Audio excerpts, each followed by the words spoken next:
ఏపీలో ఎన్నికలు జరుగుతున్న టైంలో ఎగ్జిట్ పోల్స్ చాలా వరకు అందరూ తీసుకుంటూ ఉంటారు కదా. బట్ పొలిటికల్ క్రిటిక్ అనేవాళ్ళు ఒక 10,000 శాంపిల్స్ తీసుకున్నారు ఆ టైంలో.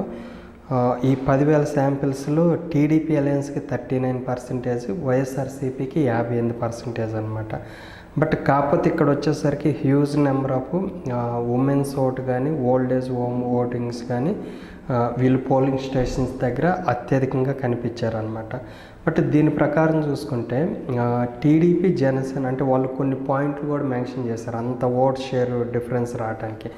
ఎందుకంటే దాదాపు 19% అంటే అంత జోక్ కాదు. కారణం ఏంటి వచ్చేసరికి టీడీపీ జనసేన మధ్య వచ్చేసరికి హ్యూజ్ ఫాల్ అవుట్ అయింది ఓట్ షేర్ అనేది. తర్వాత 50% ఓటు ట్రాన్స్ఫర్ అనేది జనసేన బీజేపీ మధ్య 50% మాత్రమే జరిగింది, 50% జరగలేదని ఇచ్చారు. తర్వాత కాపు కమ్యూనిటీ ఓటు మెయిన్ అనుకున్నాం కదా, ఎక్కడైతే టీడీపీ క్యాండిడేట్స్ ఉంటారో అక్కడ కాపు కమ్యూనిటీ ఓట్లు అనేది టీడీపీకి వేయలేదు.